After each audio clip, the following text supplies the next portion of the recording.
I welcome you here today for the event titled Stronger Together, Breaking Silos to Support Job Seekers and Employers. Really excited about the panel today. A lot of great friends on the call and excited to be talking to people on the East Coast. So excited for today. I'd like to begin by, first of all, acknowledging the Indigenous peoples of all the lands that we are on today. While we're actually meeting on a virtual platform, I'd like to take a moment to acknowledge the importance of the lands which we each call home. We do this to reaffirm our commitment and responsibility in improving relations between nations and to improve our own understanding of local Indigenous peoples and their culture. From coast to coast to coast, we acknowledge the ancestral and unceded territory of all the Inuit, Métis, and First Nations people that call this land home. Please join me in a moment of reflection to acknowledge the harms and mistakes of the past and to consider how we are and can each in our own way try to move forward in a spirit of reconciliation and collaboration. So once again, thank you everybody for joining us today. Excited to have the panel. Just want to mention one of the reasons for this series of webinars that we will be hosting with different regions across the country is the importance at this time to be bringing people together to have conversations about how we can, as the title suggests, break down silos to support job seekers and employers. Really connecting and convening. So we know that the Future Skills Center, as an example, is working with now over 120 funded projects across the country. But we're learning from each project and from each organization we work with best practices and what works and what doesn't work in certain contexts. So getting together to share that learning is a really important part of that. We've also built, would like to mention today, and you'll find it in the chat here, you can find the URL, but we've built an online virtual community of practice that you can join as well. Feel free to share the link with your colleagues or anybody else that is a practitioner in the employment and services or employment and training space across the country. And we invite you all to sign up there to continue the conversation. The virtual tour going around the country, learning from each of you. We're really excited to have all of you, the panelists on the call, and I'm going to turn it over now to our partner in this series of webinars, the CEO of OnPoint, Chantal Bryan, to introduce the panelists and lead into the conversation. But thank you everybody for joining us today. Thanks so much, Mark, for those amazing words of welcome and quite frankly, a great context, connecting and convening and learning together. That is exactly what this amazing group of panelists is going to bring in the first event in this series and all of the subsequent ones to come. So please allow me to introduce our panelists briefly. And we're going to make this short and sweet and get right to the meat of it because we're here to hear their stories, their perspectives, and really to do exactly what we just talked about, breaking down silos between the different groups and community partners that come together to support people in building a future workforce. So first, I am pleased to welcome Rachel Brown. Rachel, maybe give us a little wave. Rachel is the Director of Post-Secondary Relations at the Department of Post-Secondary Education, Training and Labor at the Government of New Brunswick. Rachel has been with GMB for 24 years, and in those 24 years, she's worked with a number of provincial programs, initiatives, and teams, including social development, education, early childhood development, and now with PEDAL. She currently co-leads with multiple provincial partners the Future NB, Future Wabanaki Initiative, which I am so excited that we're going to get to learn a lot more about today. To give you a little bit of context for Future NB, just in case you're not familiar with them, their mandate is to ensure that experiential education is embedded in New Brunswick's education system from early childhood all the way through to the end of post-secondary education. Our next amazing panelist is Stéphane Zouar. Stéphane is the program coordinator at a program called Future Link. Again, another amazing initiative that if you are not yet familiar with, hopefully we're going to equip you today and when you watch this to engage in it in a way that makes sense for you. Prior to his current role, Stéphane was the provincial coordinator of the Agriculture in the Classroom program, the executive director of CDC and Innovative Social Enterprise School for Food Service Providers, and the chair of the grant making committee at the Fredericton Community Foundation. Amazing experience coming into our conversation today. Similarly, I'll give you a little bit of a background around FutureLink just so we can frame the conversation. FutureLink helps engage students in experiential learning opportunities and allows employers to be able to access student talent to develop their workforce and many, many, many more things, which Stefan's going to fill us in a little bit. And our last amazing panelist for today's conversation is Kirsten Mcclellan. Kirsten is a business support intern at the Fredericton Chamber of Commerce and a current student at St. Thomas University. Kirsten is originally from Truro, Nova Scotia, where I'm currently seated in, pretty close to Truro, here in Enfield, Nova Scotia. She's currently in Fredericton studying at St. Thomas, where she is actually studying political science, English, and Native Studies. She's currently a FutureLink NB business support intern, as I mentioned, working with the Fredericton Chamber of Commerce. And in that role, she's actually working with and supporting other chamber members in developing action plans and solutions to help their businesses grow. Ladies and gentlemen and folks involving from all conversations with us today, I am so pleased to welcome our amazing panelists and to dive into the conversation.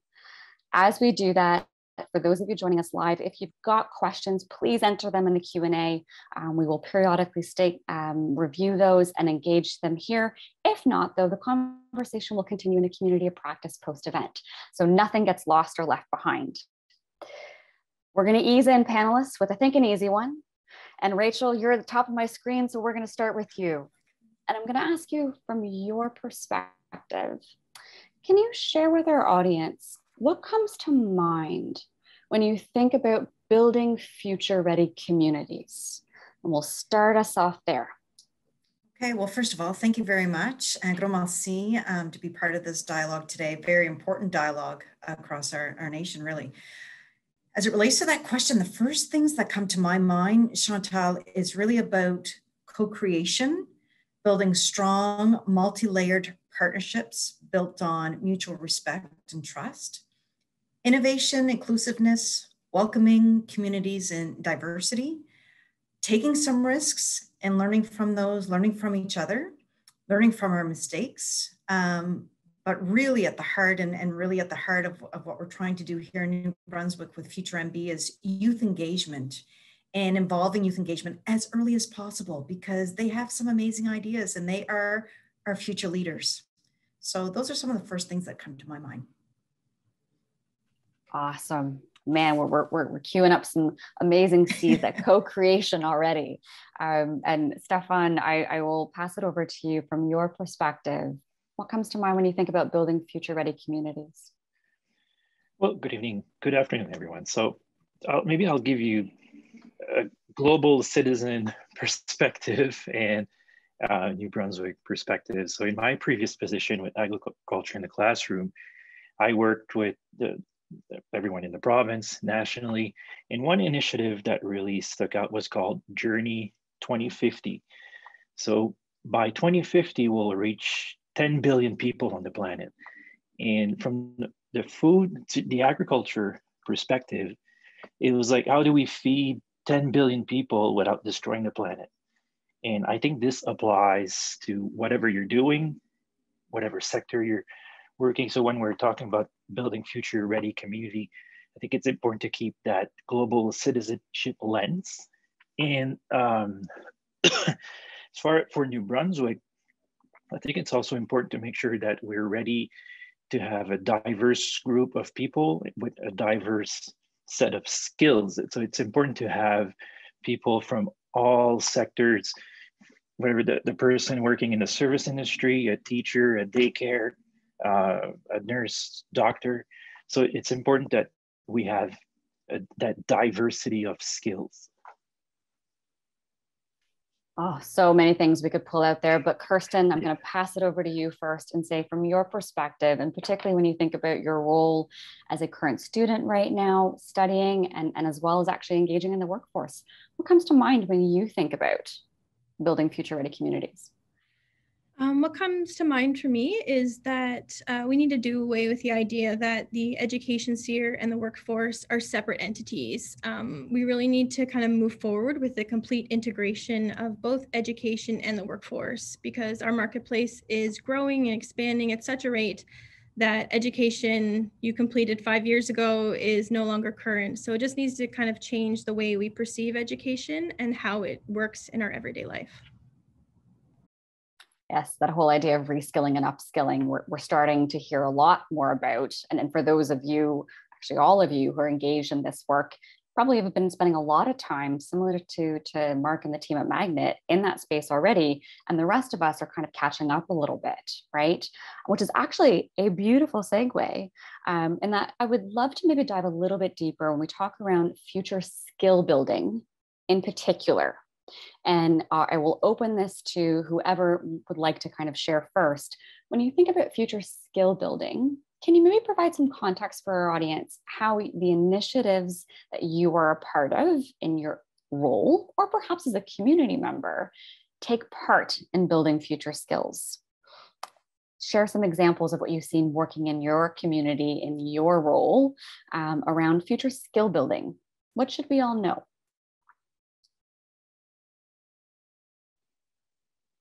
Perfect, Stefan.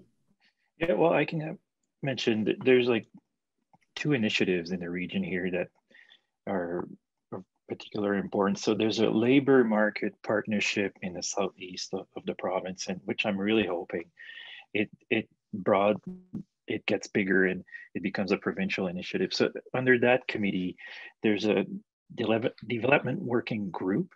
So different business development entities work with like this school district, the Anglophone school district, the Francophone school districts, and we're really building, bringing the business sector in the school. So there's currently virtual tours being prepared, a speaker series.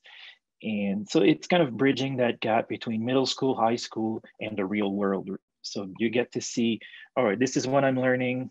This is applicable in the real world. These people are doing this type of work. This is what's going on. So it bridges that gap.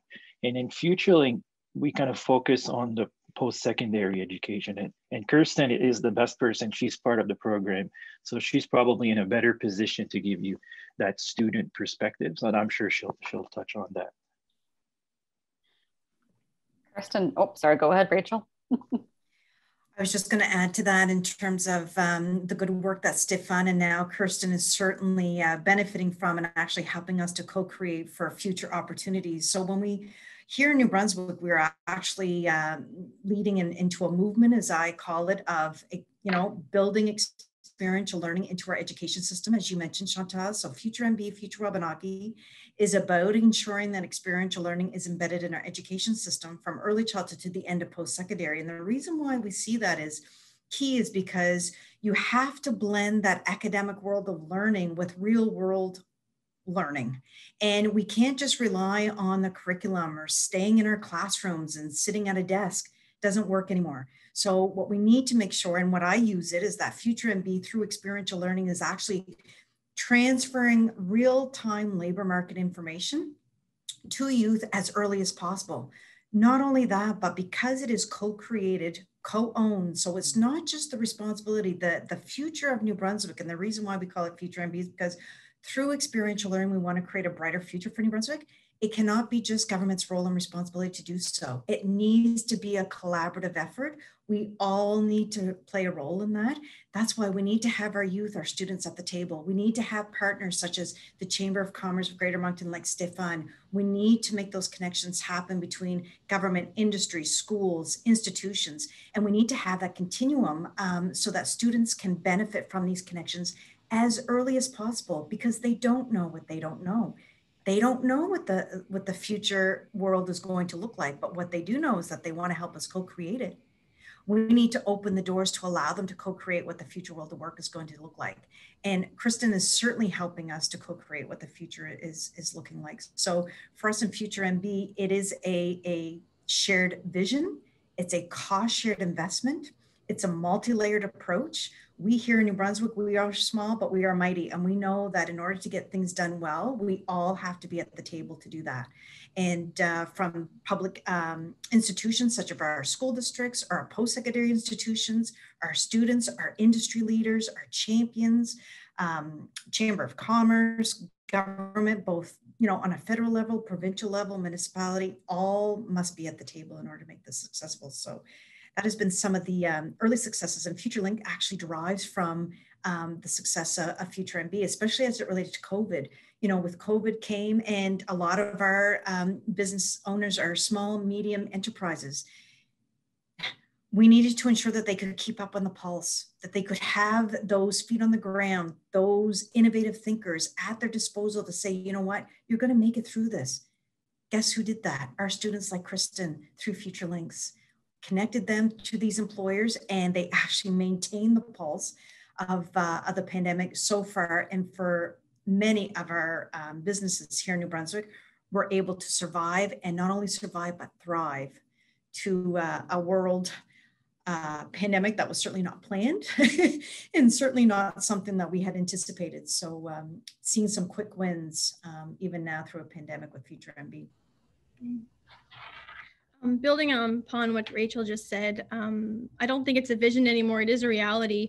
My experience in this program has been the complete buy-in of not only the Chamber of Commerce, the New Brunswick government, my school, St. Thomas, but I know other universities throughout the province are bought in as well. And just the idea that they all are here and available for this learning experience. It is not, I'm not here just with a laptop on my own. It's a constant collaborative environment. And ever since I've entered my role here as a business support intern, it's just been constant support and connection with everyone between my school and the business owners, the chamber and the government. It's just constant check-ins and offers of support or collaboration. In my role as a business support intern, I work with a different business every 2 weeks, kind of developing an action plan or addressing an issue in their business. And it's just, every business owner I've worked with has either been very appreciative and just been very open and generous with their time because they really understand the importance of the program going forward. Awesome. And I think, again, so many great wins there. And Rachel, were you going to add something? I was just going to add to that in terms of, I just wanted to make our audience know that for us, we've certainly seen, especially the students with FutureLinks, is sort of like a free agent, you know, out there able to share their expertise, their knowledge, their innovative thinking, that they aren't just connected. And Kirsten, please correct me if I'm wrong, but she's not just connected to one employer. She's connected to multiple employers in New Brunswick who are gaining great value from being connected from her. And actually they're finding solutions together that they never would have thought of before. And that's the heart of Future MB. And that's why we want to connect youth to our industry earlier so that they can find those innovative solutions together much earlier so that they're better prepared and actually co-creating the future world of work. So it's really inspiring to see it live with Kirsten. Well, and I think, you know, despite we've got a little bit of technical things, folks, that are going to happen. I think we're all so used to this by now, but Rachel, I think we caught the essence of what you were saying in terms of that, the excitement and the inspiration. And Stefan, I saw that you unmuted yourself. We're going to pile on to the inspiration and excitement, I think. Yeah. I just want to add, like, Kirsten is from St. Thomas, but we have interns from Mount Allison, UNB, and the campus in Fredericton and St. John, and Université de Moncton. And they're working with chambers of commerce and businesses all over the province, Anglophone, Francophone. So this is really a provincial initiative. Awesome. And I think actually that's a good segue. And if you don't mind, I'm going to go a tad bit off script, folks. But I think that the appreciation, Stefan, of how accessible the program is, it's a good opportunity. Just, can we share with folks, where can they find out more about the FutureLink program, whether to participate if they're in the province, or to learn more about it perhaps as a model if they're in other parts of Canada, to see how this may be applicable for their communities?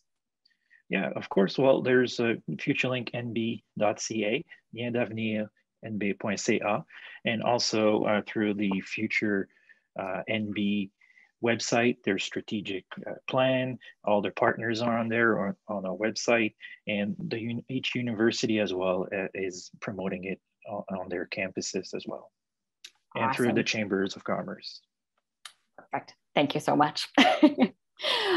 This is a great, and I think again, you know, this is such a big conversation, right? So we focused around breaking down silos, and definitely from each of your perspectives, we all wear many hats. So each of you has a role to play in the employer organization that you are with. As a community member, Stefan, you brought us up to that bigger picture of we are all global citizens. And so I'd love to maybe from your many hats that you all wear, feel free to comment from the one that most speaks to you, or perhaps a couple of them. In terms of, in your view, what do you see as the primary role that each of us has to play in building those future-ready communities with the characteristics that you talked about? And perhaps, Rachel, I'll pass it to you first and ask you to speak maybe from, of course, your own personal perspective, but definitely from an organization and the work that Future MB does. Maybe are there some things that can be passed on to the broader community that they can use as inspiration when they think about how can I contribute to building future-ready communities, not just in my province, but across the country? I think that's an excellent question. I hope you can hear me okay now, Chantal. But I think that's the first question. I think you have to see yourself as playing a role. It cannot be solved by one. So I often say that Future MB does not belong to one, it belongs to all. And it's all who has a responsibility or see value in creating a brighter future for New Brunswick. So we need to ensure we have the right people at the table. We need to make sure that we allow for the partnerships to occur. We need to come with a place of, I hold a role and responsibility to this. How can I help? How can I assist? How can I learn from others? And being open to that. And that's why some of the first terms were about inclusiveness, welcoming, diverse. For us, Future MB is to be accessible to all students and for all types of employers, community partners, not-for-profits in New Brunswick. It is for students with disabilities, newcomers, international students, Indigenous students. We have a particular stream for it with Future Wabanagi. It is for first-generation learners. It's for not-for-profits, for-profits, large, medium, small business. Anyone who is here in New Brunswick wanting to continue to study, live, work, and build their lives or their careers here in New Brunswick has a role to play in Future MB. And in terms of, I think what Kirsten was mentioning, you know, for our employers, they have to see the value of the experiential learning. They need to know it needs good mentorship. These are not jobs. These are academically aligned. They need to bring value to the position or to the opportunity they're presenting to the students. The students need to see value. They need to feel respected and welcomed. And the student needs to see that they have a role to assist in finding innovative solutions for the employer. So it's not just a one-sided relationship, is what I would say. And the first step would be to say that you actually have a role in stepping up and saying, I might not know what that looks like. I may not know what that means, but I'm open to finding out more. I hope that's helpful. Yep, I think awesome start. And Stefan, I'll pass it over to you perhaps to add from your perspective.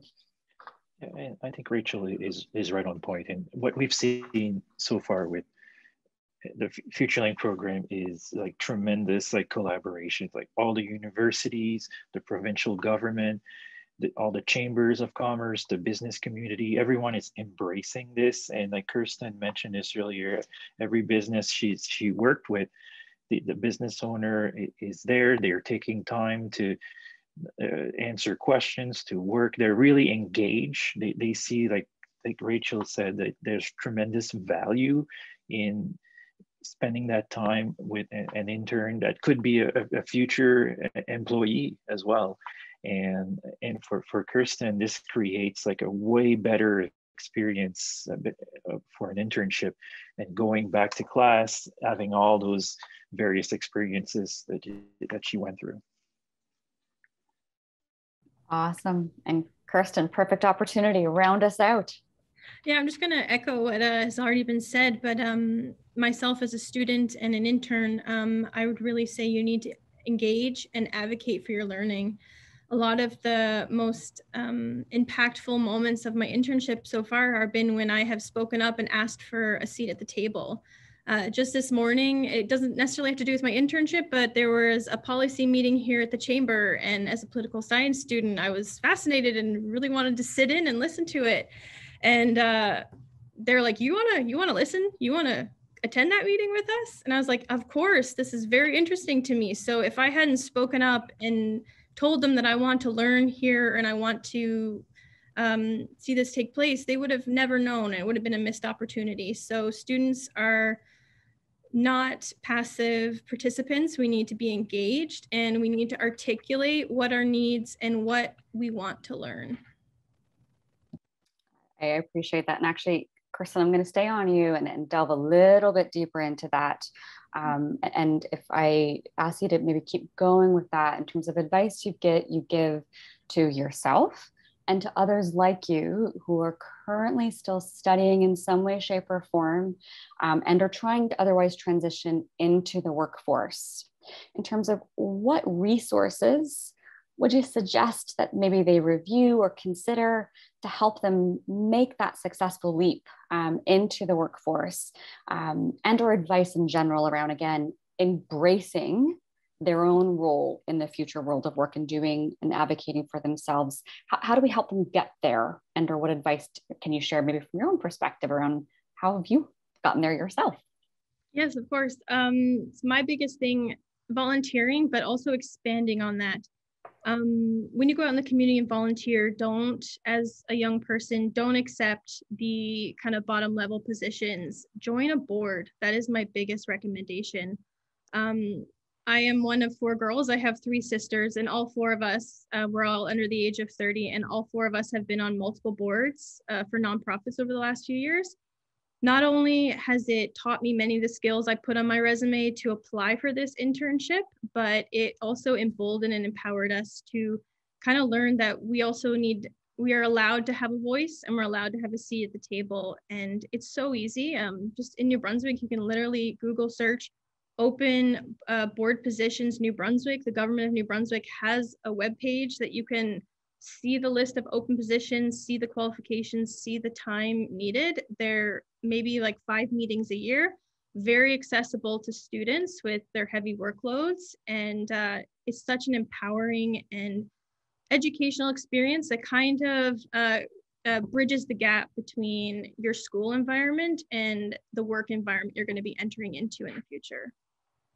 Awesome. Thank you. Great piece of advice, I think, and multiple perspectives, right? So helping maybe those not-for-profits also future-proof themselves and their causes and their ability to sustain while also building your own resume and portfolio. Great point. Yeah. Rachel, did you want to add to that?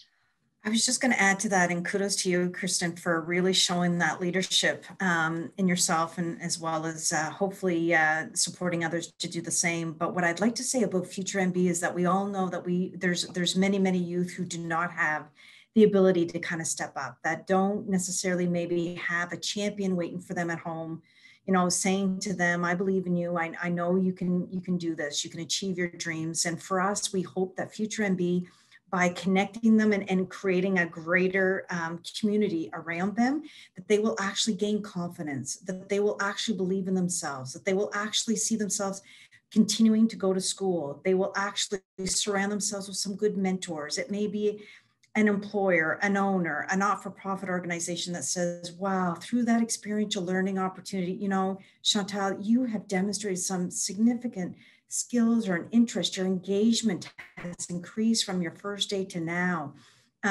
We hope to see more of you. We know with international students, newcomers, Indigenous, others, students with disabilities, they don't necessarily have that network of champions around them often. And we hope through having a variety of experiential learning opportunities or being connected through many years in their education system will build a sense of confidence, a sense of self, a sense of seeing themselves as part of the future world of work. in our province, hopefully, because we will allow them to co-create their future careers. We know that the careers that we have today aren't necessarily going to stay, that the positions that I hold are going to change names, they're going to change titles, they're going to look completely different. So, and our youth know that they're not going to want to stay like we have in the past in one pathway. They want 10. So let them, explore those things. Let them feel excited about the possibilities, and let them build some of that confidence with some of the connections that they hopefully will create under Future MB. That's one of the things that I hope to see more and more of, actually, so that more have that confidence like you do, Kirsten, to put their hand up, say, I can be on a board. I can actually do that as well, and just create a great pathway for their future. I mean, I have to say, as a company who is focused around helping people build the right relationships at the right stages in their careers through mentorship, I'm loving how much this is coming up. Because that is, and I think, Rachel, you said it really well, experiential learning opportunities. And I'm going to take the liberty maybe and broaden it out to that. They're not just about a job. It is actually about that mentoring. And I think it goes both ways, right? There's the opportunity for both employer and recipient in turn to learn from and with each other to co-create. Yeah, we certainly say that Future MB for employers is a way for them to test drive their future talent pool, right? It's a way for them to actually see what their future employees, what their future workforce, their sector could look like. So we get excited about that. For students, it's not just about the jobs. Yes, we want to make sure that they follow their career pathways, that they do, because they've had multiple experiences, they land a job or jobs that are meaningful to them. But it's about creating well-centered humans so that they contribute to our communities, so that they not only have good careers, but that they, offer themselves as a board member in their community. They volunteer, they are good neighbors, they are welcoming, they are inclusive, that they see value in themselves no matter where they are. And that actually speaks volumes. I know, if I could just say really quickly, we had one of our launch events for Future Wabanagi, and I remember saying to my senior management team on the way out, we often talk about this job placement. We hope that Future MB will lead to them gaining a job. But that day, I know that we actually saved the life of one of those students, because she clearly, through her experiential learning opportunity, saw value in herself and saw a future. And that is more powerful than any job, really. So she received some good mentorship, some good connections, and gained new friendships through her experiential learning opportunity while she was studying. Amazing. Right? That we only all have one life. Work, study, it's all part of it. And Stefan, please jump in if you're going to add something there to share a story. Yeah. Well, I think what Kirsten mentioned is really important, like stepping up to volunteer or either for an event or a specific cause, or sit on a board. I think this will help you like polish your people skills and learn how to sell your ideas and work with, negotiate, compromise. And those are often skills that are overlooked. And when you sit on a board, you have to get really good at like selling your ideas, debating, compromising, negotiating. And those are very important skills that you use no matter what you're doing. So that's a very important element of like being involved and stepping up to a leadership position or volunteering. All right. Sorry, go ahead, Rachel. I was just going to say, and in the future world of work, there's oftentimes talking about technology, but what I hope we don't lose in the future is our humanity, the human side of our world. And we need people that can work together, that can talk to each other, that can negotiate, that can actually have difference of opinions and still agree, So we hope that through these experiences, by connecting with our employers, our community partners, that we often say they're the soft skills. Well, no, they are the core heart skills that you need for life, and it's a lifelong journey of learning. So that's what we hope Future MB also brings to our students, is those abilities to gain those core skills so they are successful no matter where they go, and that they can be fluid and flexible and transferable in those skills in any position that they're looking forward to fill in the future. I think that's actually a really beautiful segue in terms of that this is, again, about building future ready communities, which is not about one instant in time, but rather in career and as people grow. I'm curious if we kind of flip the coin a little bit and we look at it from an employer's perspective. So, we've been talking in this space as an employer ourselves. We also hire co-ops and internships. So, we're somewhat versed with work experiential learning. Not every employer is yet. Not everybody maybe has found their way to be a part of this community that is absolutely baked into that whole idea of future employability, future employees, gaining and leveraging all the amazing and real life and real time knowledge, Kirsten, that yourself and your colleagues are gaining. Us as employers, I'm not in school full time anymore. And that does have a lifespan on it. So I'm curious, and maybe Stefan, I'll point it to you first. If we can look at it from an employer's perspective, what advice would you give to employers who are thinking about and trying to wrestle with this concept of future of work, and how do they leverage experiential learning to help them maybe figure that out? Can you share from your perspective, or maybe some stories from FutureLink? Yeah, well, I think the FutureLink program kind of fills like a gap that was existing with like the workplace. That you have like some specific apprenticeships, some specialized like co-op placement, but from the employer's perspective with the FutureLink program, so you don't have to commit on hiring an intern for 16 or 12 or 16 weeks. You have someone that's laser focused on a problem you're facing for 2 weeks. So that's all they're doing for 2 weeks. They're laser focused on an issue you're dealing with. And like Rachel mentioned, you're also maybe test driving a future employee. And I know as a maybe a business owner, you're probably maybe neck deep in some issues, especially right now. You're just trying to survive like COVID. So you're maybe not looking too far ahead in the future. But I would say with the FutureLink program, at least you don't have to make a huge commitment to hiring someone. It's not a huge time commitment. Beautiful to know that there are a variety of examples of ways to engage, right? Yeah. Rachel, from your perspective, perhaps same question. I would actually add to that too, Stefan, and to say that under Future MB, we have supported obviously the creation of FutureLinks, and but as an employer, they can come to our institutions. Our institutions is certainly not government, but is the institutions who will work with them to customize what that experiential learning could look like for them as an employer. So they could have access to a whole class, or they could have access to one student, or they could have access, it could be 1 hour a week, it could be a whole semester. It's all year round for us in Future NB, and it's 7 days a week. And it can be really customized to the employer's need. I would also say that the employer needs to find new ways to engage the new future world of work, the new employees. They probably could use some assistance in knowing that don't look for the perfect match. Don't look for the perfect person.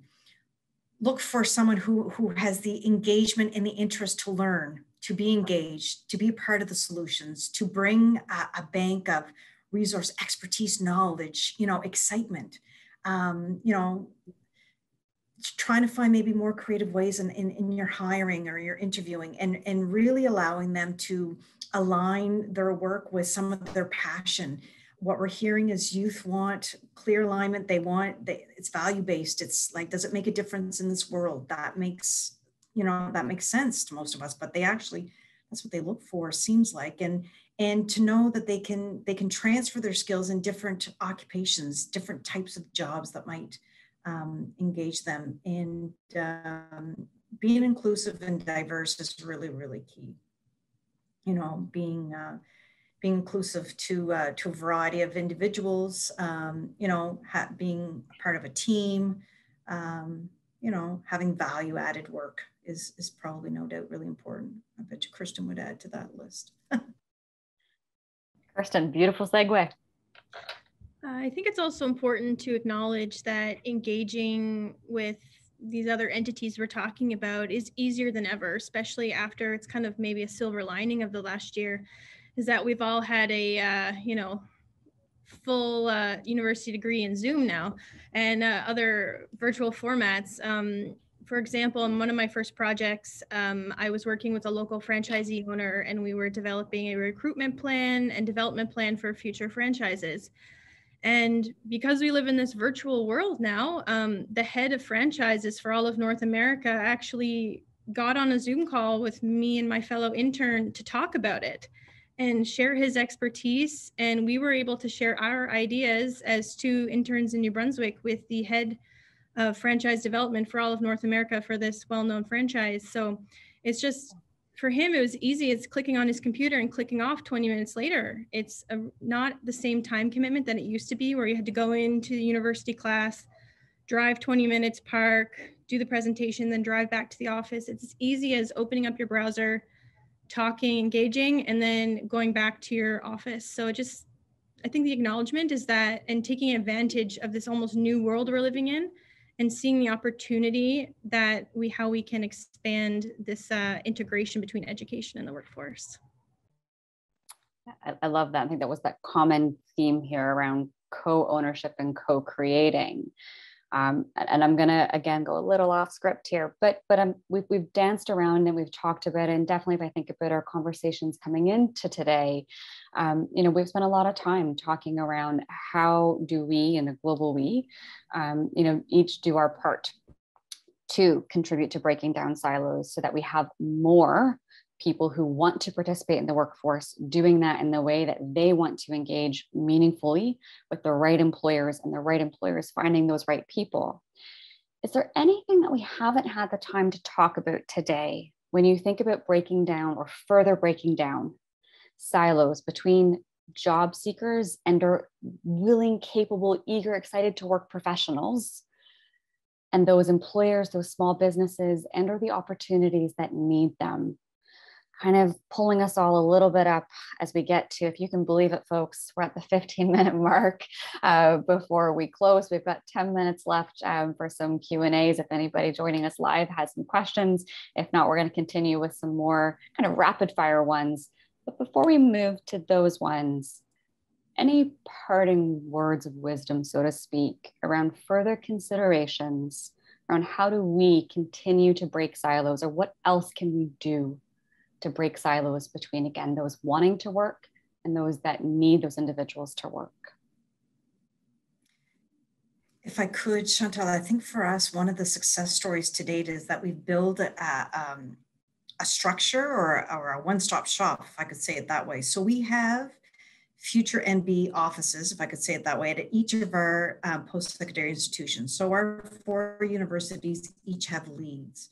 Our community colleges will each have leads. Our school districts, so in the K-12 system, each have leads. And then I have a team here provincially from a provincial government perspective. And then we have individuals like Stefan, who's leading it from a Chamber of Commerce perspective. So you need engaged, invested, committed individuals to make those connections and keep those conversations flowing and open up more and more doors. So the more, for example, that Stefan and I speak, the more doors are then opened up to new opportunities. The other piece that I would say for us is that making sure that we keep telling the success stories, making sure that we put it out there to celebrate what we've done to date. Because if I'm an employer and I don't know what that might look like, well, if I showcase what Kirsten has been doing, they may take away her success story and say, well, okay, I don't have to go all the way there, but I can see pieces of that would actually be good for me. We actually have on our website a free tool that helps employers identify their ROI of engaging with Future MB. It's a free tool, it's a free assessment, because of course they want to know, as Stefan said, they may not have the time, but is it worth my effort? Is it worth my time For some of these employers, if you're not going to get engaged in youth now, you will not be in business 5 years from now. You certainly have no choice. So what we saw and what we heard from the Chamber of Commerce is that they did not necessarily have the capacity to make these linkages between Kirsten and the Chamber of Commerce in Fredericton. So we supported getting Stefan in place as the coordinator to make sure that that would happen. So exploring the gaps, coming together to find solutions, co-investing in those solutions, I think is key, and celebrating and putting out there the multiple success stories, the different types of success stories, because we are all unique, so that we can see ourselves in that space, I think would be really helpful. Awesome, Rachel. I think some really great ways of exploring the gap. And I think we could have a whole other conversation around how do you do that, right? And that idea of partnership and co-creation together, I think is some key themes there that have come up in our conversation together. Kirsten, from your perspective, any parting words of wisdom in terms of when we think about further closing the gaps, so to speak, or breaking those silos? I definitely recommend we need to create more of an environment where people feel okay to ask for what they need, and employers feel like they have the ability to tell schools and students what skills they need, what they need them to know to come into the workplace, and vice versa. So kind of take the mystery out of job hunting after school, and employers need to be really clear about what skills do you need in your workplace right now. I can write great essays for my arts degree, but like, what do you need in your workplace right now that I can either kind of supplement? There's so many online courses that I can engage with and supplement, or find internships like FutureLink to kind of prepare myself for that workplace. But there needs to be the open communication and remove the mystery about what the employer wants and what the students can actually do. We need to kind of have more communication in that regard, in my opinion. I appreciate that. And I think work experiential learning helps close some of those gaps in very tangible ways, where you get to say, here's how this skill is applicable to you, small business doing A, B, and C, as opposed to it's this vague, maybe unconnected connection of skill set that you've developed and invested in, and then an employer's workforce. Is there anything, and Stefan, I'm coming to you next, but I think that's a really interesting component there, Kirsten, in terms of demystifying the skills that employers actually do need. Any further words to us as employers around how can we do that? And or is it coming to the classroom virtually until we can get in person again? Is it career fairs? Is it like, how do we actually do that over a period of time, as opposed to a one-off instance saying, here's what we need, Kirsten, but a series of interactions that actually have you being able to fully comprehend and us being connected in terms of the skill sets that we're looking for. What have you seen work? And I'm fully respecting, I'm just asking from your perspective as somebody who's very engaged, quite frankly. So yeah, is there anything that comes to mind when you think about how can employers best tell you or demonstrate what skills they're looking for? Well, I think in this case with FutureLink, what we do is every time the interns finish a project, we connect with the employer and really document their experience, and they provide some testimonies, and then it becomes like easier to convince other employers when you use a testimony from another employer. It's easier to convince them when they hear it from someone that's in a similar position to them. And like Rachel mentioned earlier, I think there's the shortage of people to work in almost every sector in the province. So the necessity is, what do they say, the mother of all invention. So employers, they really don't have a choice now to get engaged. It's not an option, or like Rachel mentioned, they're going to be out of business in very shortly. So if they don't engage with potential employees or at school or university, they're going to struggle. From that perspective, Stefan, I'll keep with you and just say, is there anything else we round out that picture of advice, further advice, I should say, because there's been lots, and then you just shared some as well, around what else we can be doing, and maybe from a global citizen perspective, to continue to break down those silos so that all individuals that want to participate in the future of work have the opportunities to do so. We'll keep collaborating, and Kirsten mentioned that everyone needs to feel they're contributing, needs to feel they're engaged, and I think specifically to New Brunswick, I think this is we've seen it during COVID, like the motto, like we're all in this together. Well, this applies to this whole experiential learning component as well. And this is a great opportunity to kind of break down those invisible regional barriers in the province. And if someone in Caracat and Miramichi or St. Stephen is succeeding or struggling, it affects everyone. So we're really all in this together. Great summation. And Rachel, I saw that the visual Zoom cue that we've become so used to. Go ahead. I was just going to say, like, students don't know what they don't know. Youth and employers don't know what the future world of work holds for them either. But, you know, as simple as making it very real and tangible for them, we're going to be using virtual reality tools. We now have employers that are ready to sponsor bus tours.